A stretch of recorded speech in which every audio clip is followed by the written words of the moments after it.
शृणुयाम शरदशतम, 100 वर्षों तक सुनने की शक्ति बनी रहे। लेकिन इसका मतलब क्या होता है? सुनना भी आना चाहिए और बोलना भी आना चाहिए। ज्यादातर हम लोगों को बोलने की आदत है, सुनने की आदत नहीं।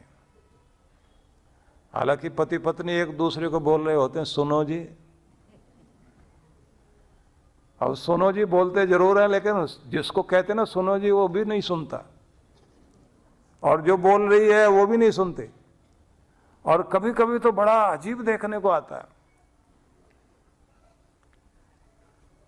1 मिनट में 200 शब्द मुंह से निकल रहे हैं, उसके बाद भी कहती है मेरा मुंह मत खुलवा देना।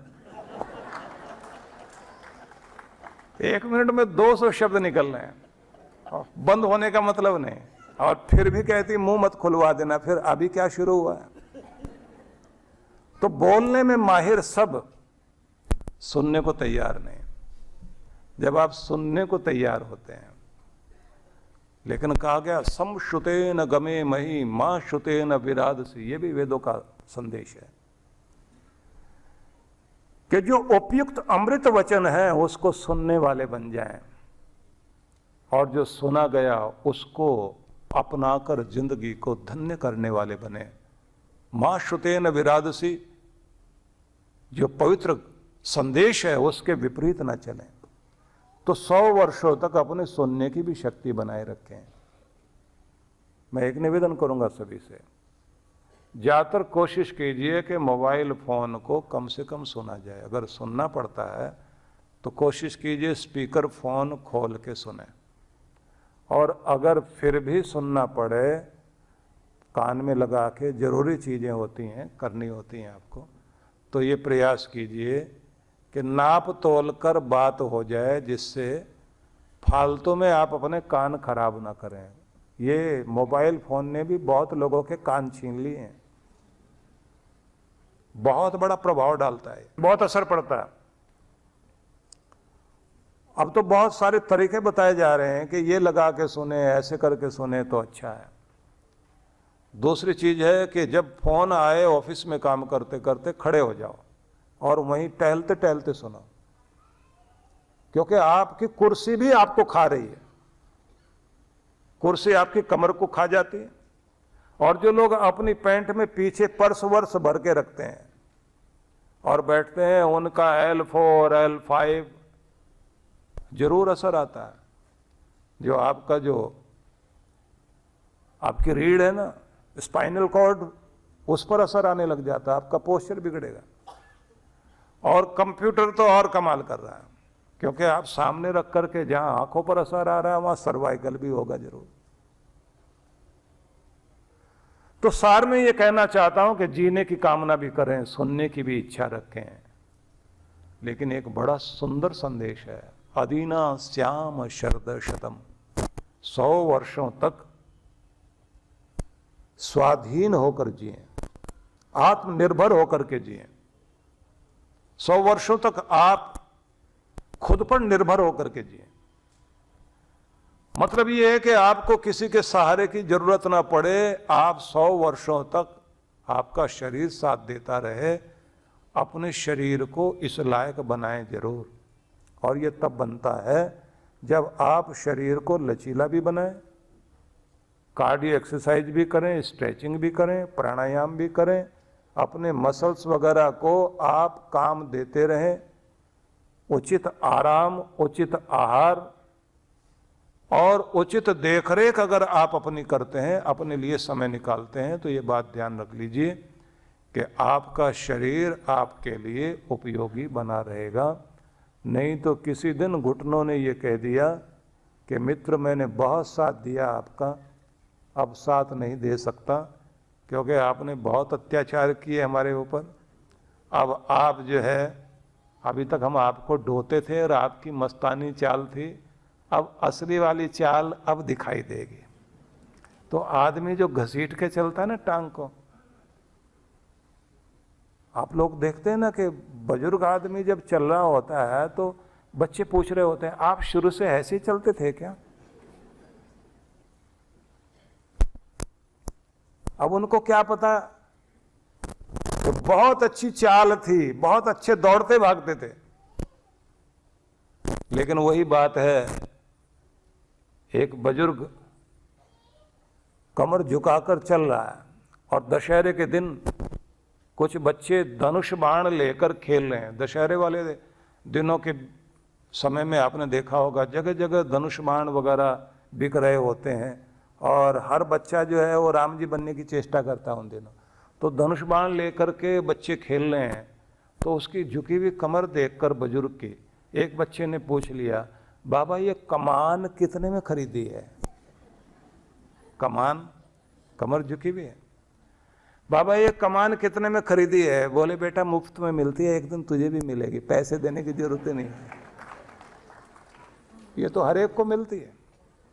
वक्त आता है, ये चाल बेढंगी होगी जरूर, लेकिन ये बात जरूर ध्यान रख लेना, अगर उससे पहले आप अपना ध्यान रखते रहोगे तो फिर देर से प्रभाव आएगा। हो सकता है पूरा ध्यान रखा आपने तो प्रभाव आए ही नहीं। तो इसलिए स्वाधीन होकर जीने का मतलब यह है, आर्थिक रूप से भी किसी के प्रति हमें मजबूर होकर नहीं जीना, न बच्चों के आगे हाथ फैलाना पड़े और न किसी से कर्जा लेना पड़े। शरीर को खुद ही तैयार करना है। और अच्छा हो अगर आप नियमित रूप से प्राणायाम करते हैं तो ये बात ध्यान रख लीजिए, प्राणायाम बहुत बड़ा प्रभाव देगा आपको और आपके शरीर के लिए बहुत जरूरी है। ये जो सब्जियां, आप सभी रंगों की सब्जियां खाएं, सभी रंगों के फल, सभी रंगों के सलाद वगैरह और दालें, अनाज, ये सब तो होना ही चाहिए, लेकिन पढ़ना लिखना भी नहीं छोड़ना चाहिए।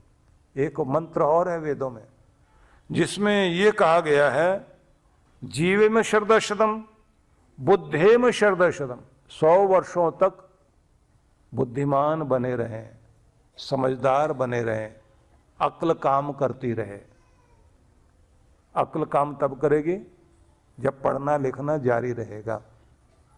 जिस चीज से हम अपना काम लेना बंद कर देते हैं, विद्यार्थी काल जब हम अपना खत्म कर देते हैं, बुद्धि भी अपना काम वहीं रोक लेगी। सीखना जारी रखिए। और मजे की बात यह है कि अभी की जो रिसर्च है उसमें यह कहा गया है, अगर आप नई भाषा सीखते हैं और संगीत की नई नई धुनें आप प्रयोग करते हैं तो आपका मस्तिष्क जो है वो तरोताजा बना रहेगा और ब्लड सर्कुलेशन मस्तिष्क में ठीक रहे और बैलेंस भी हो। तो ये जो आप बैडमिंटन खेलते हैं ना, बहुत अच्छी चीज है। थोड़ा नई नई धुनें भी आप लोग याद कर लिया करें। नई ट्यून कोई भी नहीं आती है गाया करें। हाँ, रैप सॉन्ग नहीं गाने हैं और पता ही नहीं लगता क्या गाते हैं लोग, कहानी से बोल रहे होते हैं बीच में, समझ में नहीं आता ये गाना है क्या या कहानी कह रहे हैं बीच में। तो संगीत आपको बहुत प्रभावित करता है और नया कुछ सीखते हैं आप, नई भाषा, वो आपको प्रभावित करती है और ब्लड सर्कुलेशन आपका ठीक बना रहे और मस्तिष्क में ऑक्सीजन ठीक पहुंचती रहे और पानी की मात्रा अच्छी रहे तो मस्तिष्क अच्छे से काम करेगा। और सबसे बढ़िया बात तो यह है, जिंदगी जब उद्देश्य पूर्ण होती है तो वो जिंदगी लंबी चलती है। कोई बड़ा लक्ष्य बनाइए और उसके लिए जीना शुरू कर दीजिए। केवल इतना छोटा सा नहीं, मैं और मेरे बच्चे और मेरा परिवार बस इतने में इर्द गिर्द गोल गोल घूमता रहूं और उसमें आज इसका मूड खराब है, आज इसने कुछ बोल दिया, आज यहां लेन देन करना है, आज यहां की दिक्कत है। अगर इसी में पड़े रहे आप, आदमी को टेंशन जरूर दबाव डालती है, दुखी करती है, लेकिन आप एक बात याद रख लीजिए कि सबसे ज्यादा भावनात्मक टेंशन जो है, ये जो इमोशनल स्ट्रेस आता है आपके ऊपर, ये जितना तोड़ता है इतना आपको मेंटल स्ट्रेस आपको उतना नहीं तोड़ता। मानसिक दबाव और तनाव वो उतना आपको खराब नहीं करता। भावनात्मक तनाव जब आता है रिश्तों के कारण, आपके अपने जब आपको रुलाते हैं, जब वो पीड़ा देते हैं, उस समय जो आप घुटते हैं ना अंदर अंदर कि इतना सब कुछ किया और छोटी सी बात के लिए, और इस तरह की बातें, हिल जाते हैं आप। इसलिए एक बात कही जाती है कि आपकी एज जैसे जैसे आगे बढ़े, आप पिताजी के बाद दादाजी बन जाओ, नाना जी बन जाओ, तो मोह से ऊपर उठ जाओ, क्योंकि यही वो वक्त है जब आपको मानसिक दबाव तो हट गया, भावनात्मक दबाव शुरू होगा, और वो प्राण पर असर डालता सीधा सीधा। आप लोग सोचिए कि मोह कितना ज्यादा उस समय हम लोगों को दुखी करता है, कल्पना नहीं कर सकते हम लोग। कृष्ण भगवान कहते हैं ना गीता में, निर्माण मोहा जित संग दोषा अध्यात्म नित्या विनिवृत्त कामा। क्या अभिमान, मान, सम्मान का परित्याग, मोह का परित्याग, और नित्य निरंतर आध्यात्मिक होकर जीना,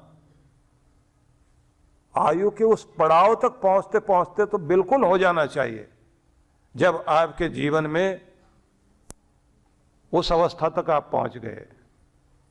पिताजी, दादाजी, यहां तक आप पहुंच गए, मतलब आप उस समय मोह से तो बिल्कुल ऊपर उठे। नहीं तो ये जो मोह है उस समय बहुत रुलाता है, और खास तौर से स्ट्रेस देगा जब, जिसको आप इमोशनल अत्याचार कहते हैं ना, वो शुरू होता है घर के अंदर, और बड़ा जबरदस्त होता है, बड़ा ड्रामा होता है। कैसे भी रोकर धोकर दिल को चोट पहुंचा के आपसे पैसे लिए जाएंगे, आपकी चीजें ली जाएंगे, मकान बिकवा देंगे आपका। क्या करोगे इसको रख करके? दूर कहीं ले लेंगे, जा करके सस्ता ले लेंगे। ये पैसे बिजनेस में लगाते हैं, देखो कहां से कहां बढ़ जाते हैं। आपको खाली कर देंगे वो लोग, और खाली करने का परिणाम ये होगा, बिजनेस में वो लोग कितने आगे बढ़ेंगे इसकी तो कोई गारंटी है नहीं, लेकिन आपके हाथ अगर बुढ़ापे में खाली हो गए, आप किसके आगे हाथ फैलाओगे जाकर? कौन सहायता करेगा आपके? बच्चों को दीजिए, जरूर दीजिए, देना चाहिए, पर इतना अपने पास जरूर रखो कि आपका गुजारा आराम से चल जाए, मांगना ना पड़े किसी से भी, अपने बच्चे के आगे भी हाथ ना फैलाना पड़े।